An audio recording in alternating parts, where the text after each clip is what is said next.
Olá, gente, tudo bem?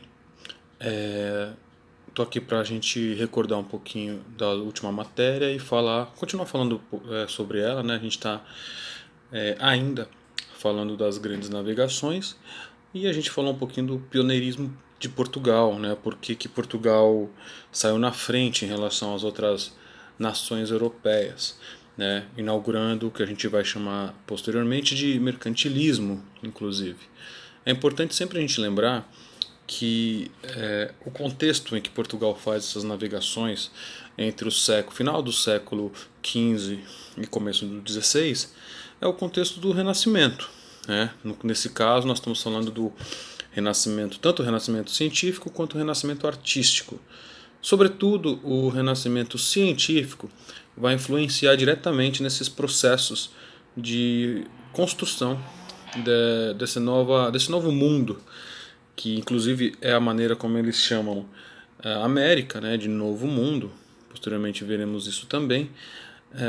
Mas é importante a gente lembrar que esse é o contexto. É um contexto onde a burguesia ela teve uma ascensão social por causa da grana que ela consegue acumular e a aproximação dela com os estados europeus, né? E nesse sentido, a unificação precoce, digamos assim, do Estado português favoreceu para que isso ocorresse em Portugal. Então, quando o rei Dom João, que era o mestre de aviso, e a burguesia, para, digamos, superar a nobreza que queria o domínio espanhol, se junta aí e faz a Revolução de Avis. Isso foi estudado já no ano passado, não preciso relembrar disso. Ou seja, a burguesia tem um papel importantíssimo no sentido até de financiamento dessas ciências, né? E em Portugal que vai ocorrer a construção da Escola de Sagres. A Escola de Sagres é uma escola naval onde se estudam várias coisas, entre elas a própria questão da navegação. Vai ter gente estudando a geografia, vai ter gente estudando os astros, astronomia. E isso tudo vai ter as pessoas que fazem a cartografia, são as pessoas que pensam e estudam os mapas, né? Então tudo isso vai contribuir para que Portugal seja um pioneiro nas grandes navegações. E, além disso, a posição geográfica que Portugal está na Europa, a Península Ibérica, e Portugal está bem na boca do Oceano Atlântico. Logo, facilita porque Portugal não precisaria então passar pelo Mar Mediterrâneo para poder cair no Oceano Atlântico. Então isso foi uma vantagem em relação às outras grandes nações europeias que vão fazer isso depois, né? Então, nesse sentido, a escola de Sagres ela vai reunir os grandes estudiosos do mundo com técnicas de navegação, etc. Vão começar a estudar as correntezas marítimas, enfim, e vão melhorar, por exemplo, a construção da caravela, né? Caravela essa que para poder fazê-la tem que ter um conhecimento de engenharia. Bom, e aí Portugal já tinha uma certa experiência oceânica, tinha posição privilegiada e também tinha a questão que a Igreja Católica ela, ela vai apoiar essa iniciativa justamente porque ela precisa conquistar novos fiéis, também tem essa questão. Eles vão fazer o uso de dois instrumentos de navegação que são fundamentais, que é a bússola e o astrolábio, e justamente como eu falei para vocês já a questão do aperfeiçoamento da caravela.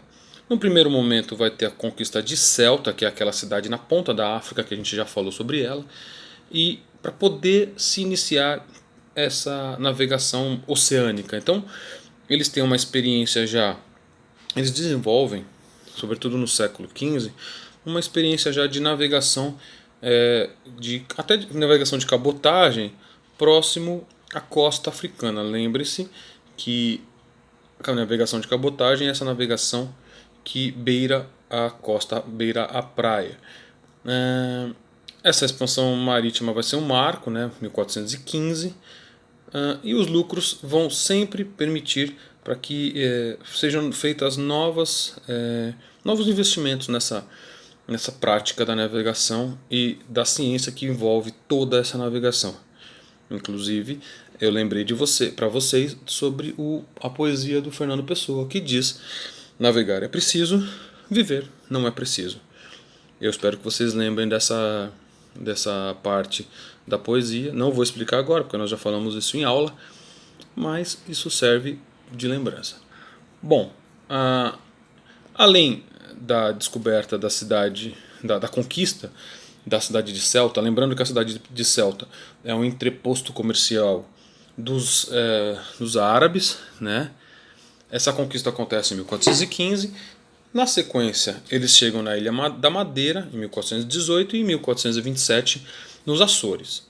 Então, a costa oeste da África, que vai estar o Cabo do Bojador, que inclusive na mesma poesia do Fernando Pessoa ele fala que é melhor, é mais fácil passar além do Bojador do que além da dor. É mais fácil superar o Cabo do Bojador, que tem uma série de dificuldades para a prática da navegação. É mais fácil passar o Cabo do Bojador do que a dor. Palavras do Fernando Pessoa, o poeta português. E nesse sentido, quando você ultrapassa o bojador, você tem acesso a outras riquezas, como ouro e marfim, que estava na costa africana. Vamos ver o que mais que falta. Assim, expedições que vão levar os portugueses ao seu principal objetivo, que é as Índias, né? Além de passar o bojador, eles tinham um outro empecilho, um outro obstáculo que era dificílimo de ser era quase intransponível, ao ponto de ser chamado de Cabo das Tormentas. Ou seja, muitos navegadores chegavam ali naquela parte sul da África, onde hoje é a cidade do Cabo, que fica na África do Sul, e ninguém conseguia atravessar ali, por causa do movimento das marés, por causa dos ventos e um monte de coisa, que muitos naufragavam, muitos morriam e muitos... ninguém conseguia passar, basicamente era isso. Até que, por volta de 1487, 1488, um cara chamado Bartolomeu Dias atravessa o Cabo das Tormentas, que vai cair no Oceano Índico, vai cruzar pelo sul da África, vai chegar no Oceano Índico que leva esse nome por causa das Índias, e ele vai ser esse cabo que antes era o Cabo da Tormenta, porque todo mundo morria, ninguém conseguia ultrapassar aquele pedaço, vai ser rebatizado como Cabo da Boa Esperança, justamente em virtude dessa conquista.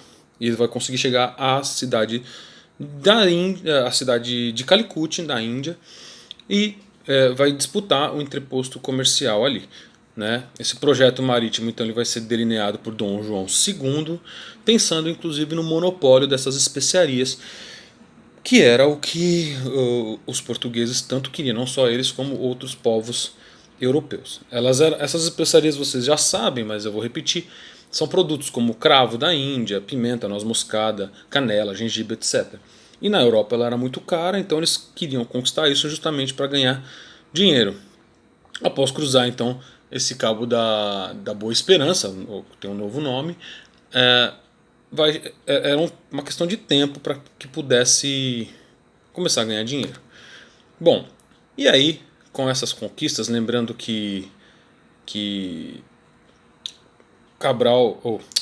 Cristóvão Colombo chega às Américas em 1492 e começa a acontecer uma disputa entre as duas nações, Portugal e Espanha, e alguns tratados são feitos justamente para dividir essa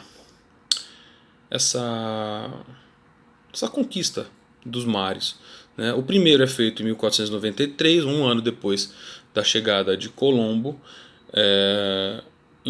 na América, que é a chamada Bula Intercoetera, que é mediada pelo Papa, porém esse primeiro tratado Era um tratado que não tinha muita vantagem para Portugal, ao ponto dele terminar na metade do Oceano Atlântico, né? Não tem terra nenhuma na metade do oceano.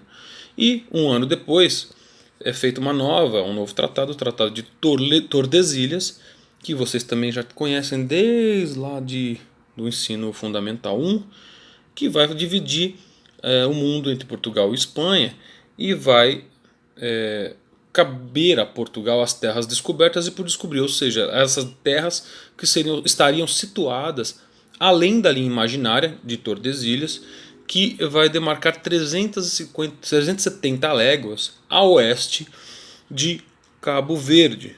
Isso vai dar mais ou menos 1.770 quilômetros. E para a Espanha, as terras que fossem além desse marco. Bom, por enquanto é isso e depois a gente retoma.